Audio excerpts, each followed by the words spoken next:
What is going on, everybody? What is going on, the Catch fam? My name is John Dawson, and in today's video, we are hopping into our starts and sits for the running back position for Week 8 of the 2022 fantasy football season. If you guys do enjoy today's content, be sure to hit that like button on the way in. Hit that subscribe button, of course, if you are new to the channel. Really does help us out if you guys hit that like and consider subscribing, and feel free to drop any comments, questions, concerns pertaining to the 2022 fantasy football season down below. I'll get back to you as soon as I possibly can. Without further ado, let's hop into today's video. All right, Thursday night football, we've got the Ravens at the Buccaneers. Should be a pretty good game overall. Hopefully this Tampa Bay offense can give us some actual, good fantasy output. But regardless, Gus Edwards is going to be a flex for me, because even though the Tampa Bay Buccaneers defense did not hold up well last week against D'Onta Foreman and Chuba Hubbard, they're still one of the best teams in the league against the running back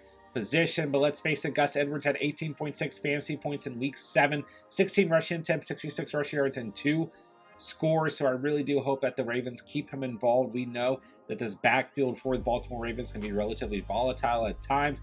I say at the moment we go ahead and sit Kenyon Drake, who had 0.5 fantasy points in Week 7 after having 19.7 in Week 6. Of course, Edwards was not in the picture. Justice Hill returned from injury as well and had just 26 yards on the ground, 0.6 fantasy points, and a fumble against the Cleveland Browns. So I say Gus Edwards is the hot hand for the Ravens to ride.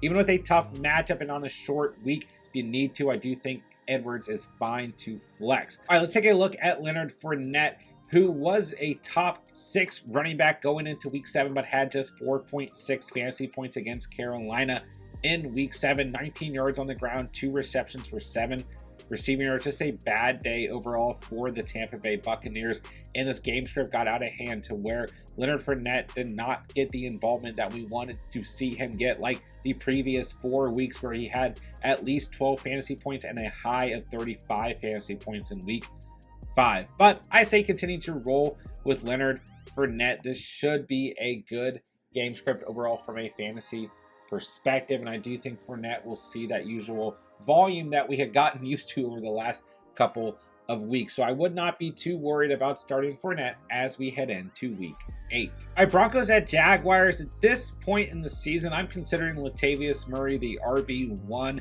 for the Denver Broncos, and I don't love it. And really, when you look at last week, at the end of the day, Melvin Gordon had more overall touches, 11 rushes, 4 targets, 2 receptions, and then Latavius Murray, 8 rushing attempts, 3 targets, 2 receptions. So Melvin Gordon did outtouch him with 13 total touches, but at the end of the day, Melvin Gordon did less, 33 yards on the ground, 17 receiving yards, netted him 7 fantasy points in full PPR, while Latavius Murray came up with 10.3 fantasy points and also had a touchdown on the day. So I think you can flex Latavius Murray. Throughout today's video, you're going to see more quote-unquote flex options and probably just starts overall, because the running back position has been absolutely decimated throughout the season. And with Breece Hall going down, I know a lot of you guys out there need some quote-unquote flex options. So Murray's not my favorite, even against a Jacksonville Jaguars defense that has been playing great the last couple of weeks. But I do think if you're desperate enough, you can go ahead and throw Murray in the flex and cross your fingers for about 10 fantasy points. But the overall ceiling is not great for Latavius Murray. All right, we saw a new ceiling for Travis Etienne in Week 7 against the New York Giants. 18.9 fantasy points, his best fantasy performance on the season. 114 yards on the ground. He looked really good. He added a rushing touchdown and 1 reception off of 5 targets. And more importantly, James Robinson, 1 target in this game, only on the field for 17% of the snaps, and is officially coming in as questionable with a sore knee. So looks like it's ETN season. I know it's a tough matchup, but I do think once again that a lot of you guys are going to have to make some tough decisions at the running back position moving into Week 8. So I say go ahead and roll with Travis Etienne. Before Breece Hall exited Week 7's matchup against the Denver Broncos, he was running all over that defense. So I'm not too entirely worried about Etienne moving into Week 8. All right, Dolphins at Lions. Raheem Mostert had a monster game in Week 7 against the Pittsburgh Steelers on Sunday Night Football. 20.9 fantasy points, 79 yards on the ground and receiving touchdown and 30 receiving yards. He came really close to having a second touchdown as well. Chase Edmonds only had 7 touches in this game and 2 targets overall, and really has become Raheem Mostert's backfield, and I really do believe he is going to continue to flourish in that role. And he gets the Lions defense, who are awful against opposing running backs. They just gave up massive games to both Tony Pollard and Ezekiel Elliott in week 7. So we are starting Raheem Mostert full steam ahead moving into week 8. All right, I have the Lions running backs as flexes overall. I think that the Dolphins are going to play pretty well defensively in this matchup, but if DeAndre Swift is healthy, and I expect him to be healthy in this matchup, I mean, we're starting DeAndre Swift. The ceiling is far too high, but I mean, at this point in the week, like, there's no way of actually telling what's going to happen with some of these Lions offensive players. So I've got them downgraded to flex, but like I said, if Swift is good to go, you are starting DeAndre Swift. There's no question about it. Jamal Williams netted just 7.3 fantasy points against the Dallas Cowboys in week 7. He did have 79 yards on the ground, average 5.2 yards per carry. He added a reception as well, but he did have 2 fumbles, including one at the goal line. So overall, do I think you can still flex Jamal Williams regardless of if Swift plays or not? Yeah, I do.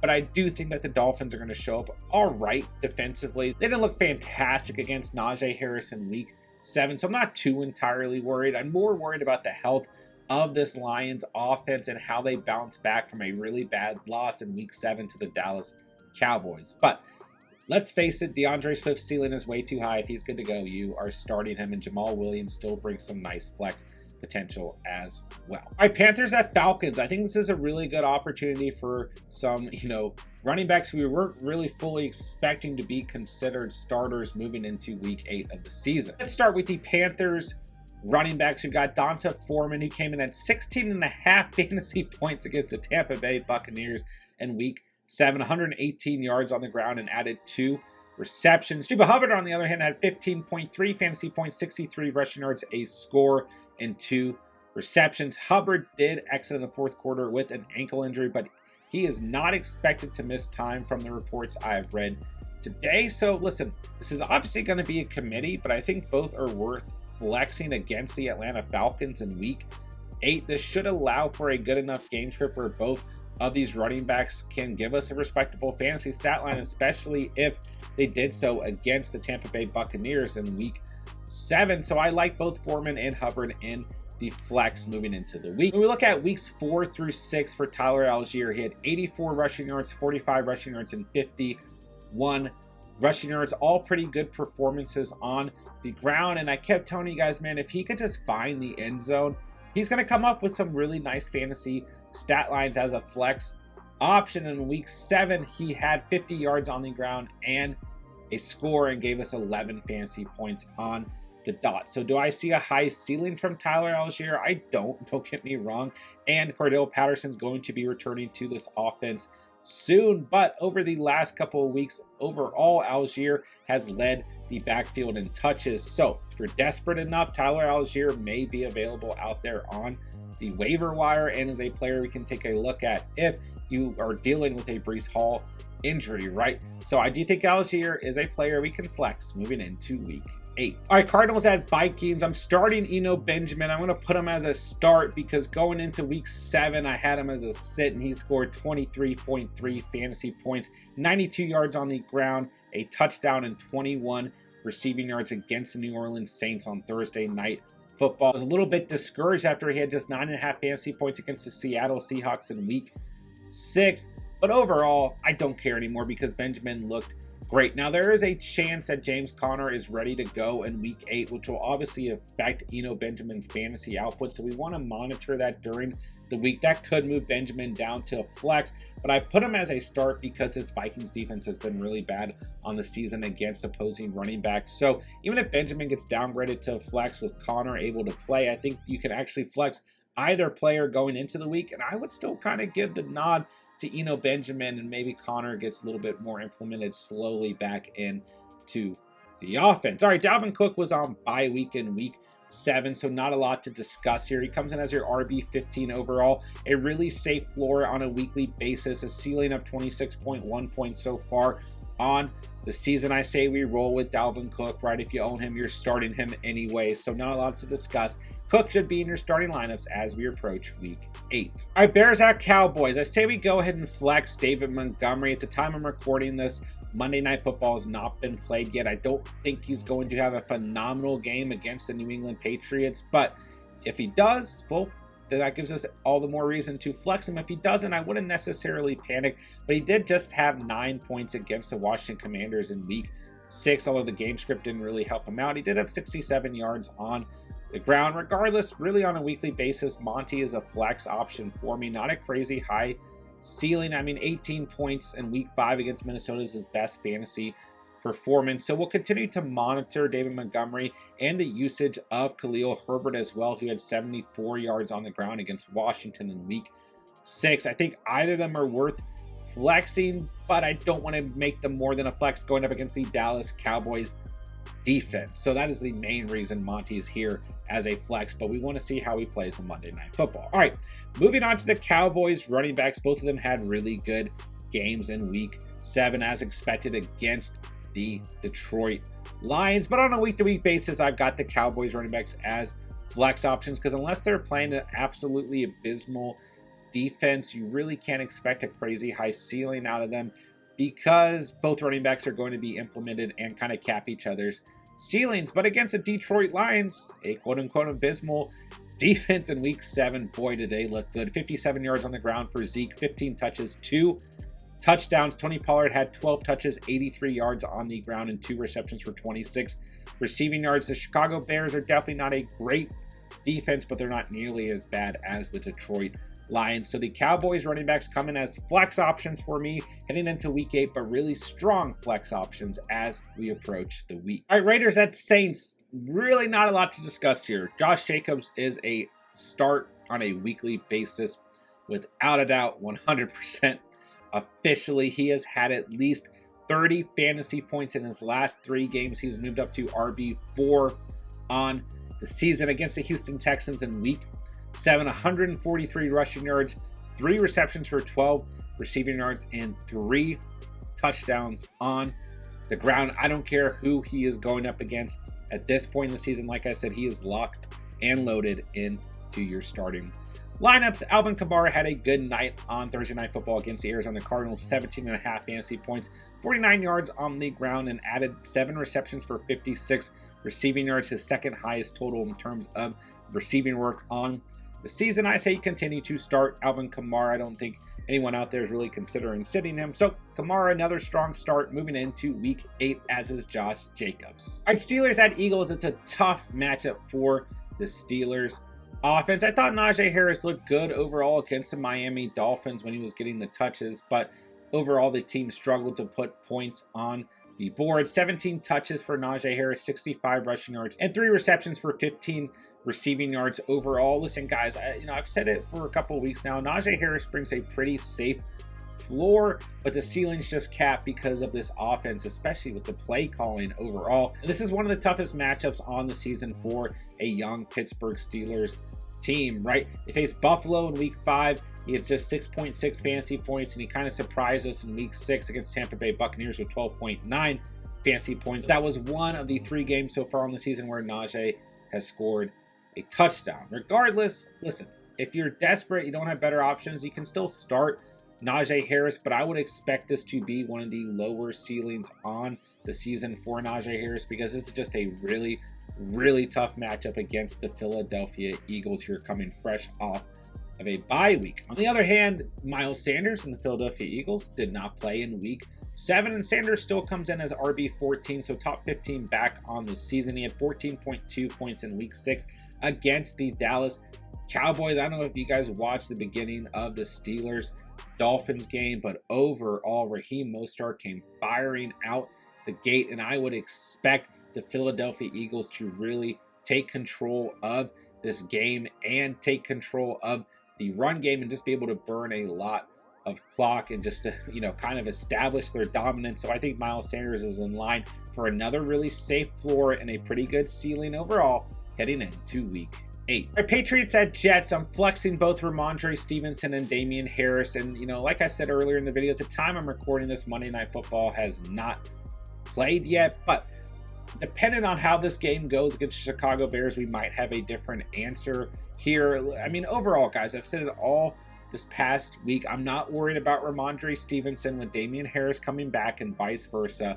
I'm not worried about Damien Harris with Rhamondre Stevenson in the mix. I think both are going to continue to be productive and be the focal point of this offense. They are just really, really good running backs, and regardless of who's at the quarterback position, Mac Jones or Bailey Zappi, this offense and really this team overall relies on the run game and the defense as well. So like I said, depending on how things go on Monday Night Football, we might have a different answer. You know, Rhamondre Stevenson might go crazy and he might just be a for sure start against the Jets. Either way, I think both are very good starts, but we might want to consider them flexes as we move in to week 8 because there are still 2 running backs in the system at the end of the day. All right, it's a sad week for fantasy overall with Breece Hall going down for the year. So now we know Michael Carter will be the RB1 for the New York Football Jets. Overall, he had 9.4 fantasy points in week 7 against the Denver Broncos in relief for Breece Hall. I have him as a sit because it's a tough matchup this week. Like, unless you're absolutely desperate, I don't love Michael Carter this week. And he gets Buffalo in week 9, a bye week, and then New England again in week 11. So it's a tough couple of weeks for the Jets. This will be a really strong test of this young team. Listen, I'm not completely against Carter if you're desperate, but I would say for a majority of fantasy owners, we want to sit Michael Carter moving into week 8. All right, Titans at Texans. You are starting Derrick Henry against the Houston Texans. Don't think twice about it.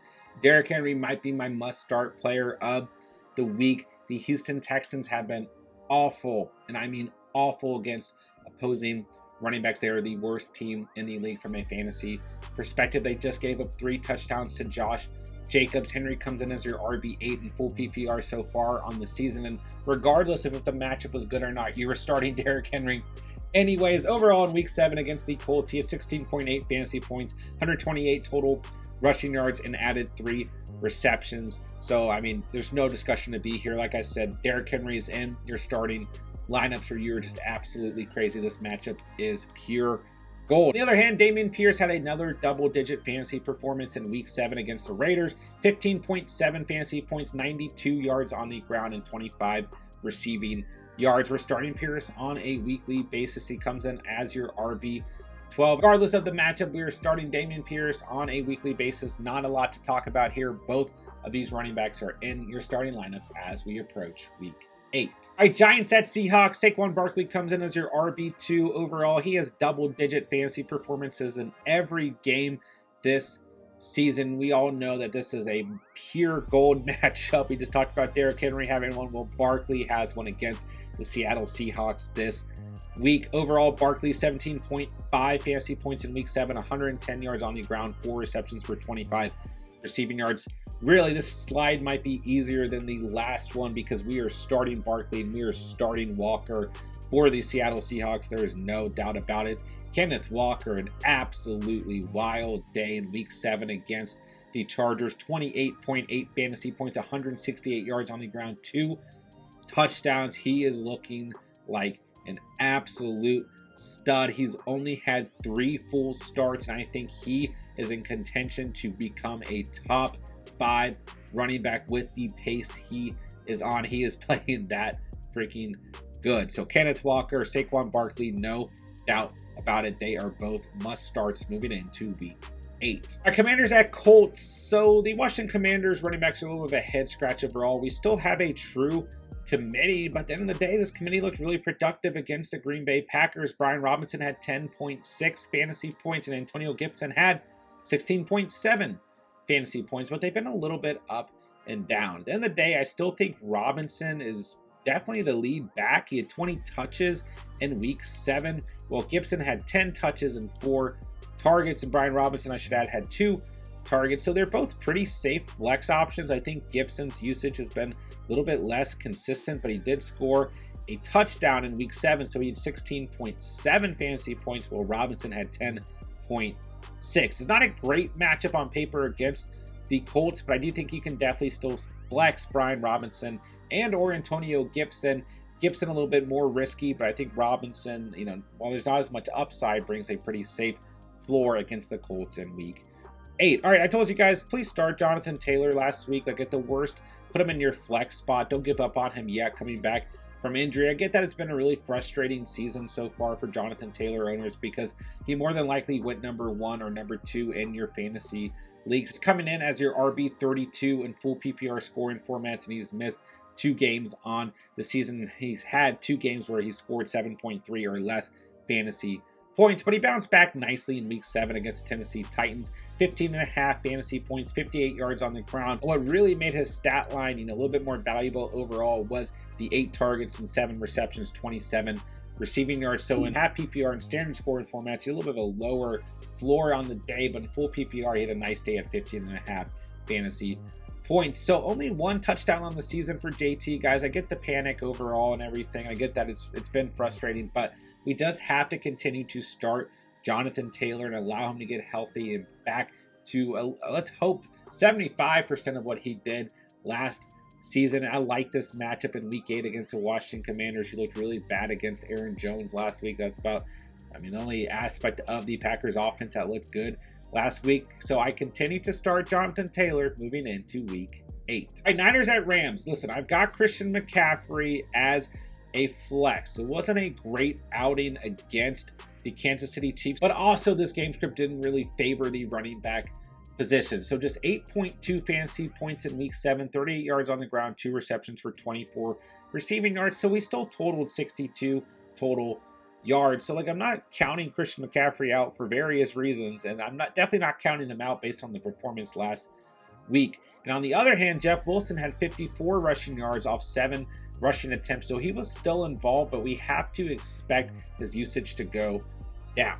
So on top of all that, it's a tough matchup. The Rams defense against the run has been really good. Their defense hasn't played great. Their secondary hasn't played great against opposing receivers in terms of fantasy, but they have been good against opposing running backs. But we all know that Christian McCaffrey is essentially matchup proof. So I think we're in another situation. Now, I told you guys, I still think we should flex Christian McCaffrey. Last week, he finished with just 8.2 fantasy points in full PPR. So like I said, I mean, this wasn't a great outing, but you just have to continue to have faith in Kyle Shanahan's system and the talent that Christian McCaffrey is, and the belief that Christian McCaffrey can really get going with his new team. So I am not ready to sit Christian McCaffrey by any means. He's a flex option for me moving into week 8. All right, the Rams had a bye week in week 7. Darrell Henderson in week 6 had 13.2 fantasy points. At the moment, Cam Akers is still on this team. I don't think we're going to see a lot of usage out of Malcolm Brown, and Kyron Williams is still on IR. So Henderson should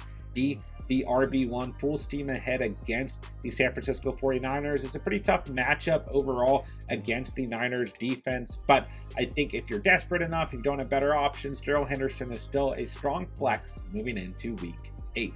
All right, Packers at Bills. I'm flexing Aaron Jones. Would love to have him as a start, especially after the performance last week, and he's been a flex option for a couple weeks now for us because the ceiling just feels a little capped with the way this offense has been performing, but we also know that the ceiling is too high to just straight up sit Aaron Jones. But I do have him downgraded to flex because it's a tough matchup against the Buffalo Bills defense. But overall, Jones coming in as your RB9 in full PPR, so a top 10 back, 28.6 fantasy points, 23 yards on the ground, but more importantly, 9 receptions for 53 receiving yards and 2 receiving touchdowns. So yes, there's definitely inconsistency with Jones. Let's look at the last 4 weeks.